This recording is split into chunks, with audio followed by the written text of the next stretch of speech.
Bienvenue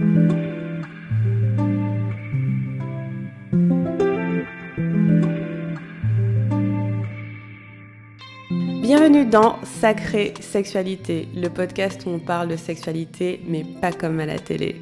Je m'appelle Livia Quero, je suis écrivaine, je suis coach en sexualité et je suis aussi très fan de comédie romantique. Et tu vois, dans les comédies romantiques, le sexe c'est toujours automatique, fluide, génial et parfait. Et ça ressemble pas trop à la réalité. On ne nous montre pas tous les moments maladroits, compliqués, qui sont durs à naviguer. Et on ne nous montre pas non plus toute la dimension magique, sacrée de la sexualité qui va bien au-delà de mélanger les corps.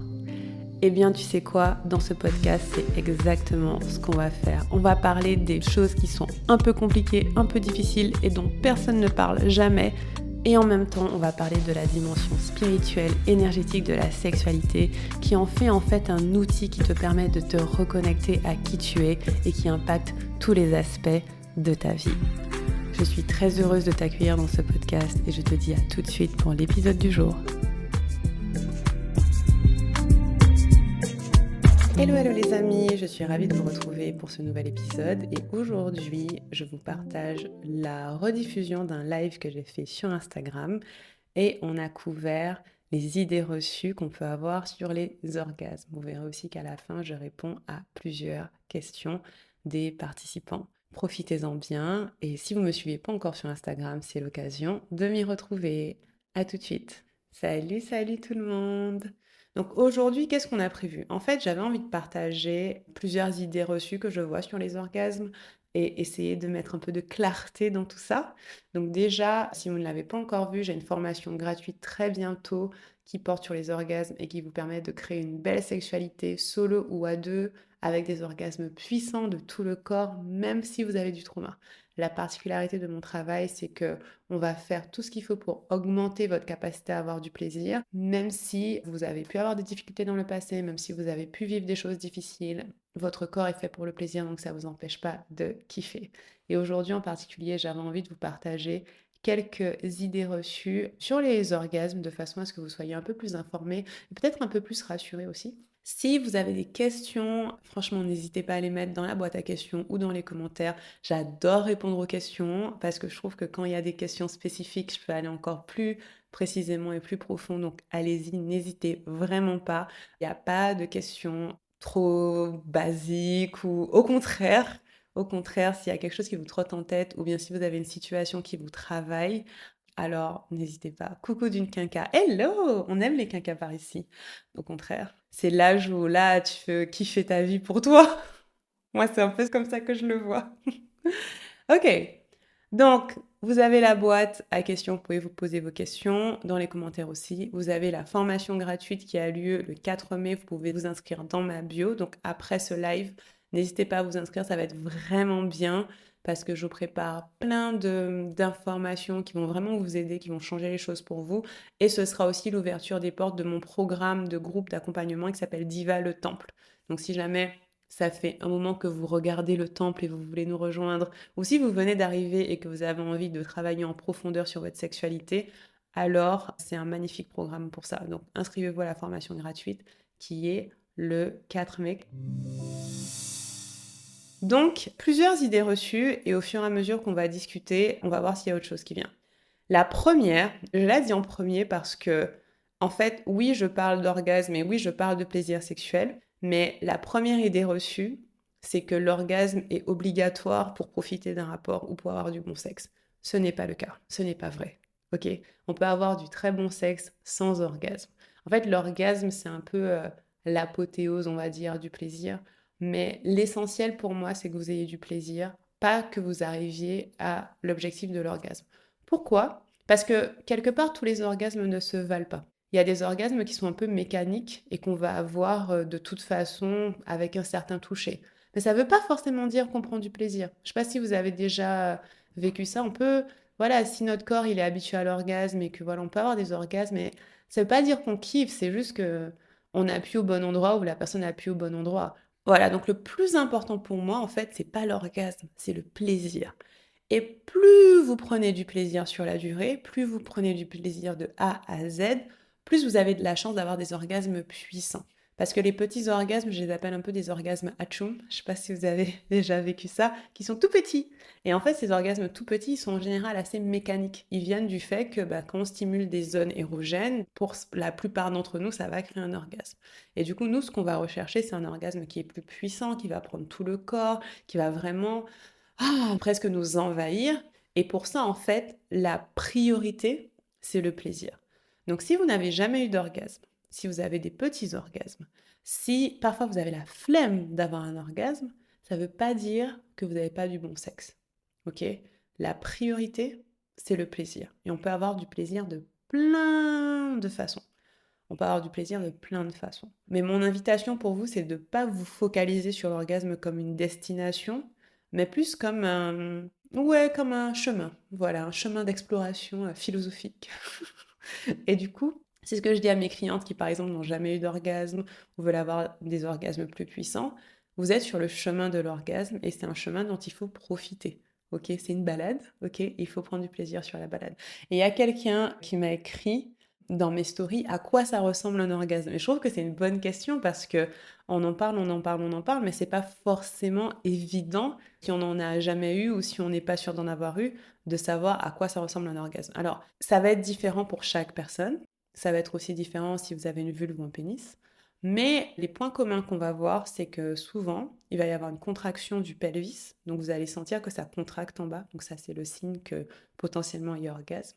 Vous allez sentir aussi une grande vague de plaisir qui est plus grande que le plaisir que vous avez en continu. Donc, il y a comme une espèce d'explosion. Alors, pour certaines personnes, ça fait comme ça. Pour certaines personnes, ça va se diffuser dans tout le corps. En fait, ça dépend vraiment des gens. Pour certaines personnes, ça fait comme de la chaleur. Mais en tout cas, vous allez ressentir un pic d'explosion. Et là où vous pouvez aussi sentir que c'est un orgasme, c'est que ça crée un état de conscience modifié. Même si c'est un orgasme qui dure que quelques secondes, dans quelques secondes, vous avez la tête ailleurs en fait. Vous avez un état de conscience modifié. Et donc, si vous avez à peu près ces trois ingrédients, donc vous sentez des contractions, notamment du pelvis, c'est pas forcément du pelvis parce qu'on peut avoir des orgasmes de tout le corps, mais la plupart du temps, du bas du corps, vous sentez des contractions du bas du corps, vous sentez une vague ou une explosion de plaisir, mais en tout cas un pic de plaisir qui est plus grand que les autres, et vous sentez un état de conscience légèrement modifié, ça peut être le signe qu'il y a orgasme.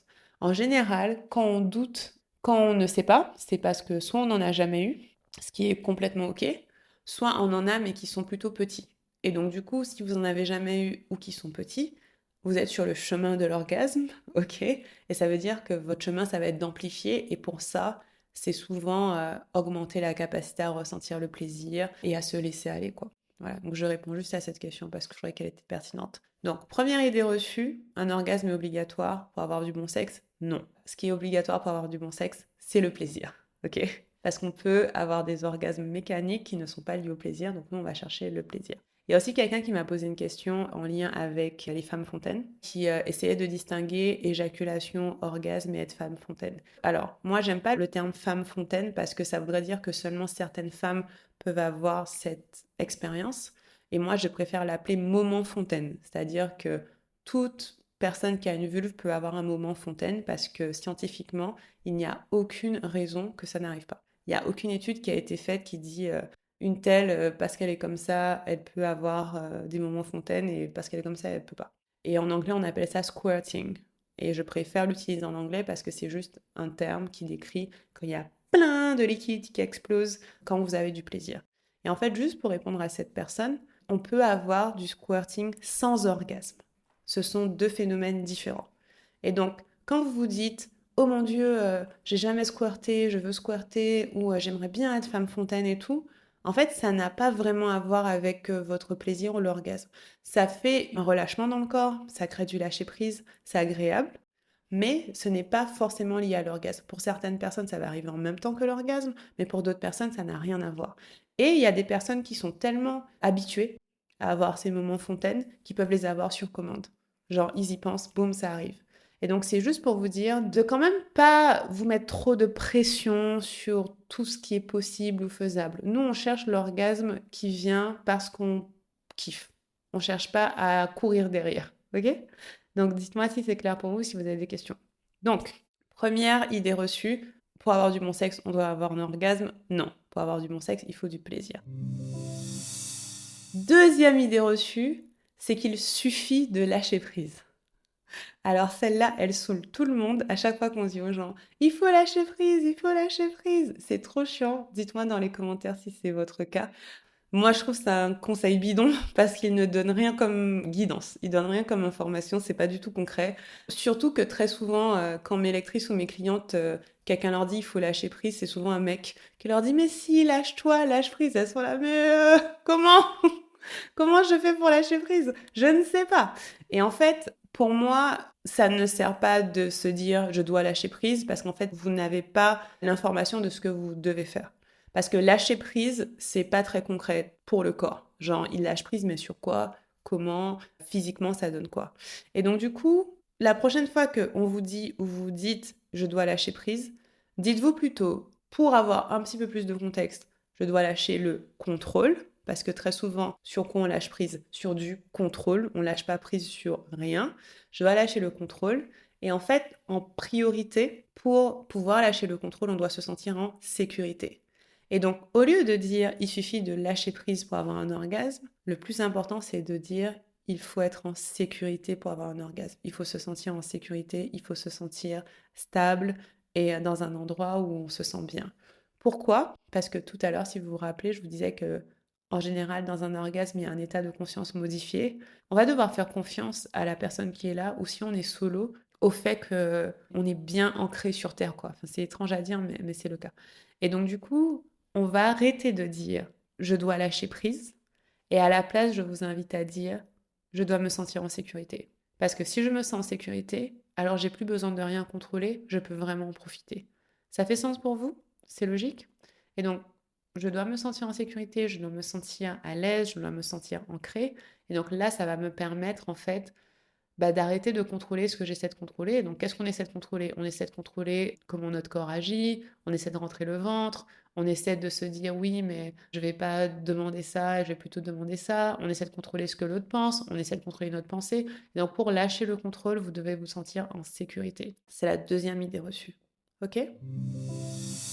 Troisième idée reçue. Ça, c'est trop marrant parce que je pensais que c'était de plus en plus clair pour la plupart des gens, mais c'est pas le cas parce qu'on me pose encore des questions là-dessus. Si vous avez une vulve, si vous êtes par exemple une femme cis et vous avez du sexe pénétratif, par exemple avec un homme, c'est normal de ne pas avoir d'orgasme à la pénétration. Je vais le répéter. C'est normal de ne pas avoir d'orgasme à la pénétration. En fait, il y a eu toute une désinformation à un moment donné qui fait que on s'est dit que voilà, pour être une vraie femme ou une personne, genre c'est rien accompli, il fallait absolument avoir des orgasmes à la pénétration.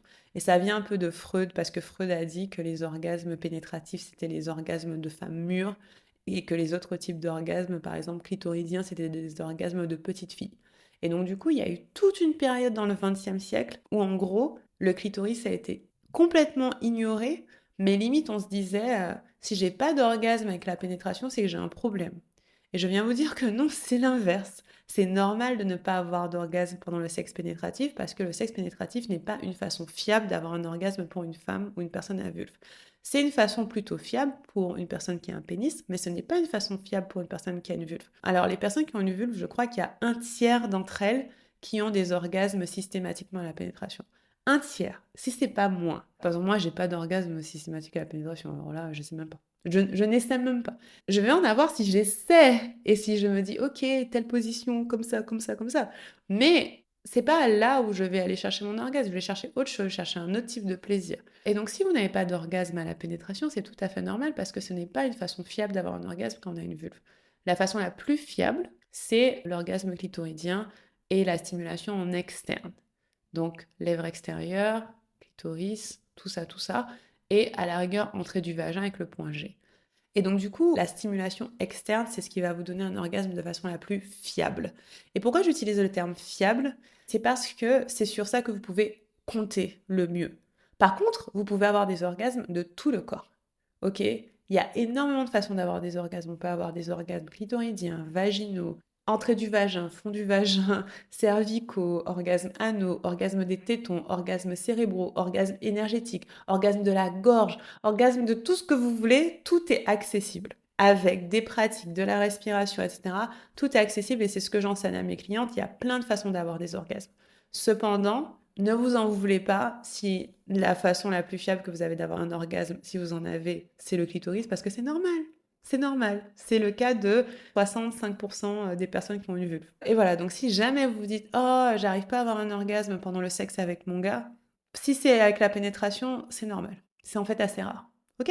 Dites-moi si ça vous aide. Donc ça, c'était la troisième.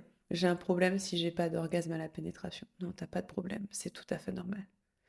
Au contraire, moi, ce que je recommande, j'ai fait un épisode dessus dans mon podcast, c'est idéalement, si vous êtes dans une relation hétéro et que vous faites du sexe avec un gars qui a un pénis, idéalement, c'est bien si la femme est jouie en premier.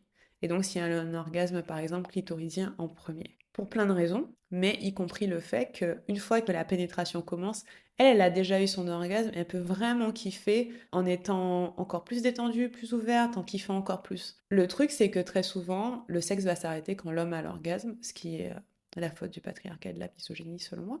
Mais bon, le sexe va s'arrêter quand le mec a l'orgasme et c'est pas sûr que la femme va avoir l'orgasme si c'est juste par pénétration. Donc je recommande, idéalement, si tout le monde pouvait faire ça, ce serait top, que une femme ait son orgasme en premier si elle est dans un couple hétéro, et ensuite vous faites ce que vous voulez. Mais au moins, elle a eu son orgasme et c'est bien. Voilà. Et il peut être clitorisé, il peut être comme vous voulez. Quatrième idée reçue que j'ai écrite, si j'arrive pas à avoir d'orgasme, je suis pas une vraie femme. Il y a quelqu'un qui m'a écrit ça et ça m'a rendu un peu triste parce que déjà, il y a beaucoup de gens qui n'ont jamais eu d'orgasme. En fait, comme je travaille avec des clientes, je sais la proportion. C'est pas si rare en fait. Et donc du coup, si tu te dis, mais j'ai jamais eu d'orgasme, donc je suis pas une vraie femme, mais c'est dommage. Parce qu'en fait, c'est pas ça qui fait que t'es une femme ou pas. La féminité, c'est quoi? C'est toi qui l'as définie. Chaque personne va définir ce qui est la féminité pour elle. Moi, ma version de la féminité, c'est pas la même que celle de ma meilleure amie, c'est pas la même que celle de mes copines, de ma mère, de... Tu vois? Et donc, du coup, avoir un orgasme, ce n'est pas ce qui définit ta féminité ou pas. Et justement, plus tu arrives à détacher ta féminité, ton énergie féminine, entre guillemets, de l'orgasme, bah, plus tu as des chances d'y arriver puisque tu n'accroches pas de signification au fait d'arriver à avoir un orgasme. Et pour moi, l'orgasme, c'est pas un rite de passage. C'est pas un tampon en mode ça y est, j'ai eu un orgasme, je suis une vraie personne ou une vraie femme. Non. Parce qu'en fait, l'orgasme, c'est techniquement un phénomène neurologique et biologique. Et en fait, il veut rien dire sur toi. À part le fait que bah, potentiellement, soit c'est simple et facile pour toi et t'en as toujours eu, soit c'est pas si évident pour toi et tu as un chemin à faire pour pouvoir y arriver. Mais à part ça, ça veut vraiment rien dire sur personne. Franchement, c'est vraiment pas un sujet d'interprétation. Le fait d'avoir eu un orgasme ou pas ne veut rien dire sur vous. Parce que je vous jure, biologiquement, ça veut rien dire, neurologiquement, ça veut rien dire. La seule chose, c'est que peut-être qu'il y a des choses à apprendre. Et dans ma formation gratuite, je vais vous expliquer exactement ce sur quoi on peut travailler, ce qu'on peut libérer, etc., pour avoir des orgasmes puissants. Mais ça veut rien dire sur vous. Donc si vous avez jamais eu d'orgasme, si vous avez des orgasmes tout petits, si vous avez une forme d'orgasme et pas une autre, ça veut rien dire sur vous. C'est comme si votre couleur de cheveux voulait dire quelque chose sur vous. Ça veut rien dire sur vous. C'est juste que si vous choisissez d'avoir des orgasmes puissants, vous allez avoir un chemin à avoir. Et un chemin que tout le monde emprunte, hein, parce que pour être honnête, rares sont ceux parmi nous qui, dès les premiers rapports, ont des orgasmes puissants. Hein. Je sais pas pour vous comment c'était, mais pour moi, c'était pas forcément très puissant. Ok? Et donc, du coup, vous n'arrivez pas à avoir d'orgasme ou ils sont pas aussi puissants que vous voulez, pas de souci. Ça veut rien dire. Ça veut juste dire que vous avez des choses à explorer. La dernière chose, la dernière idée reçue, et ça c'est à cause des films et de la télé, c'est que on est censé, encore une fois dans un couple hétéro, avoir un orgasme en même temps pour que ce soit bien. La probabilité de ça est très très basse. Franchement, quand vous voyez les films là, je sais pas si vous avez déjà vu les films ou les séries, où genre les gens ils font l'amour, ils sont à fond et tout, et bam, ils ont un orgasme simultané à la fin. Attends, c'est rare, hein? Et donc, on veut absolument jouir en même temps. Je veux qu'elle jouisse en même temps que moi, je veux qu'il jouisse en... Non, c'est compliqué, hein? C'est compliqué. C'est comme l'orgasme à la pénétration. C'est pas très fiable de chercher l'orgasme comme ça. Vous pouvez l'avoir, bien sûr, mais c'est pas forcément la façon la plus fiable. Et ben, avoir des orgasmes à deux simultanés en même temps, en se regardant les yeux dans les yeux et après se jeter sur l'oreille en disant ah comme ça, c'est pas quelque chose de très courant. Voilà. Donc c'est ce que je voulais partager avec vous aujourd'hui. Ce que j'ai envie de vous dire, vraiment fondamentalement, c'est que moi, ce que j'aime avec les orgasmes, c'est pas l'orgasme. Oui, bien sûr, les orgasmes en eux-mêmes, c'est agréable, hein, on va pas se mentir. Mais c'est le chemin de l'orgasme. J'en parle souvent dans mon podcast. C'est ce chemin qu'on va emprunter pour s'autoriser à ressentir du plaisir, pour se laisser ressentir du plaisir, pour augmenter la capacité de notre corps à ressentir du plaisir. C'est ça qui est intéressant. Quand on vous dit c'est pas la destination qui compte, c'est le chemin. Pour moi, c'est même pas que le chemin de je me donne du plaisir et donc j'ai du plaisir et j'ai l'orgasme. C'est le chemin de libération de tout ce qui peut nous empêcher d'avoir des orgasmes puissants. Et dans mon prochain livre, je vous spoil un peu, je parle de 3 cercles d'influence qui vont influencer notre sexualité. Il va y avoir la société au sens large, qui notamment quand on est une femme, ben, nous fait croire que prendre du plaisir c'est mal. Il va y avoir nos familles, nos cercles familiaux. On intègre beaucoup de choses avant 6 ans. Et donc selon ce qu'on a observé quand on était petit, selon ce qui était dans notre environnement, on peut avoir plus ou moins un rapport avec le plaisir. Et il y a notre passé personnel. Donc, les relations qu'on a eues, les éventuels traumatismes qu'on a vécus, tout ça, ça va influencer. Et donc, le chemin vers des orgasmes puissants, c'est un chemin de libération. Et c'est ça qui est intéressant. Donc, c'est pas l'orgasme, arriver à l'orgasme en lui-même en mode ouais, ça y est, je coche une case et c'est là. Non, c'est tout le chemin de libération qu'on va faire. Et en fait, on peut toujours les amplifier. Ce n'est pas une case à cocher, c'est juste que plus vous allez augmenter la capacité à ressentir du plaisir dans le corps, plus vous aurez des orgasmes puissants. Moi, je suis sur le chemin de l'orgasme. Même mes profs en tantra qui font ça depuis 30 ans sont sur le chemin de l'orgasme. C'est juste qu'à chaque fois, on va rechercher des ressentis corporels et c'est accessible, c'est gratuit, c'est pas dangereux, donc autant se faire plaisir. Ok? Ok, je vois des messages. En y réfléchissant, je me dis que l'orgasme simultané demande un minimum de contrôle pour s'accorder et ça ne va pas avec le lâcher-prise. Exactement. Non mais comment tu fais pour vraiment avoir un orgasme simultané sans contrôler quelque chose? C'est pas possible. Si vous l'avez simultané par accident, bravo, tant mieux, c'est merveilleux. Why not? Si les étoiles s'alignent et vous êtes en symbiose, etc. Mais essayer d'avoir un orgasme simultané, c'est l'inverse de ce qu'on va chercher pour avoir un orgasme. En fait, le plus important et le plus challengeant que je vois, c'est le lâcher du contrôle. Alors, je dis pas lâcher prise parce que je trouve que c'est très vague, mais c'est lâcher le contrôle sur des paramètres. Et donc, quand tu lâches le contrôle, tu lâches aussi le contrôle sur l'orgasme simultané. Et le truc aussi qui est super intéressant avec l'orgasme, c'est que quand tu lui laisses la place, tu as des surprises. Par exemple, je vous raconte ma life. Moi, l'orgasme le plus courant que j'ai pendant le sexe à deux, j'ai ce qu'on appelle des braingasms, des orgasmes du cerveau. C'est super, j'ai l'impression que mon cerveau explose, je vois des paillettes, je vois des étoiles, c'est un truc de ouf et ça arrive quasiment systématiquement. D'ailleurs, il faudrait que je le dise à mon mec, je sais même pas s'il sait. Parce que je suis dans mon truc et tout, et après, limite, j'oublie. Mais je suis en mode, Wouah. Et donc, si j'essayais de contrôler en me disant, ok, il faut que je bouge un peu comme ça, il faut que je fasse un peu ça, nanana, ben, j'aurais pas accès à ça, en fait.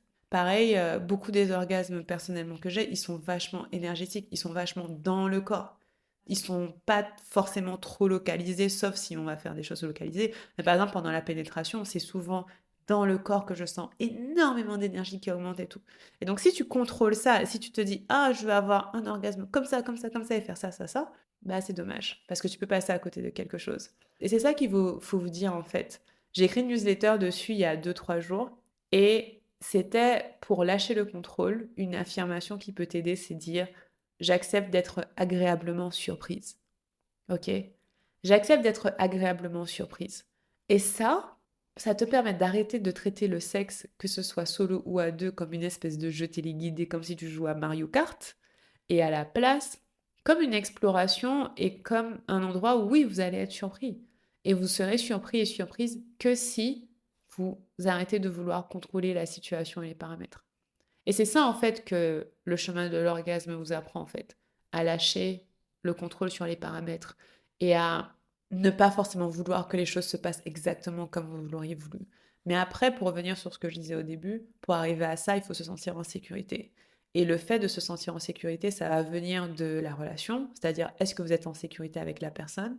Si vous faites du sexe solo, est-ce que vous vous sentez en sécurité dans votre corps à vous-même en fait?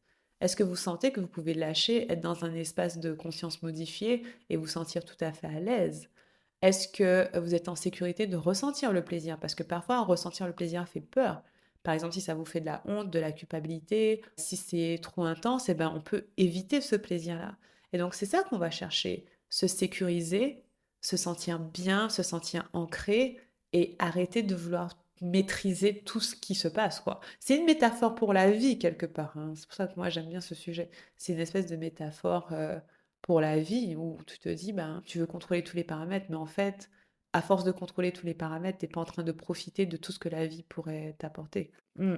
Ça me parle tellement car je ne sens pas lors de l'acte alors que sur les préliminaires, j'ai du plaisir.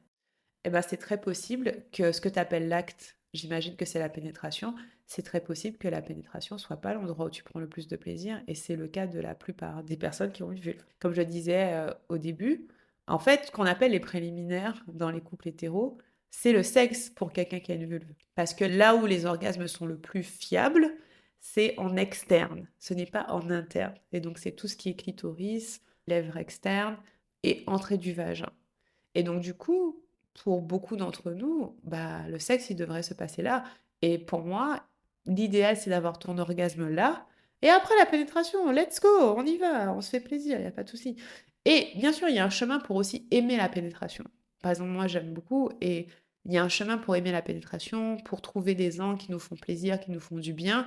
Mais il faut quand même aller suivre le plaisir. Il faut pas faire les choses parce que vous avez toujours fait comme ça, vous pensez que c'est comme ça qu'il faut faire, c'est les étapes, etc. Dans le sexe hétéro, il y a tout le temps les mêmes étapes. C'est genre, je t'embrasse, je te caresse les seins, je te caresse un peu en bas. Ah, c'est bon, t'es un peu mouillé. Et voilà, pénétration. Non, non, c'est pas ce qui va fonctionner pour nous. Et donc, du coup, aller chercher le plaisir et prioriser le plaisir, c'est ça qui va vous emmener vers des orgasmes plus sains. Pas les étapes, pas la technique, pas oui, mais il veut faire ça et moi je veux faire ça. Non. Qu'est-ce qui te fait plaisir? Qu'est-ce qui te fait envie? Et là, après, si vous suivez ça, ça va mieux fonctionner. Ok, les amis, est-ce que vous avez des questions sur tout ça? Hâte de la formation. Ouais, ce sera bien. Et je vais vraiment l'axer plaisir. Donc, j'ai trop, trop, trop hâte. Si vous n'êtes pas encore inscrit à ma formation gratuite, le lien est dans ma bio. Vous allez trouver toutes les informations dans la bio. Voilà, c'est gratuit, c'est le 4 mai. On va être en live. Si vous pouvez être là en live, c'est encore mieux parce que bah, vous pouvez poser vos questions, vous pouvez interagir, on peut creuser ensemble et ça va être super cool. Ok les amis, je vous remercie du fond du cœur d'avoir été là. Je vais faire des lives régulièrement jusqu'au début de la formation. Donc si jamais vous avez des sujets que vous voulez que j'aborde, si vous avez des questions, vous pouvez toujours m'écrire en story ou en message. Je dirais que je réponds à 95% de mes messages. Peut-être pas à tous, je pense que c'est sûr que j'en loupe. Mais je réponds à 95% de mes messages. Donc vraiment, si vous avez des sujets, des questions, des situations à me soumettre, dites-moi et puis on pourra faire des lives dessus. Ok, je vous embrasse. Mouah. Merci d'avoir été là et je vous dis à très bientôt. Salut!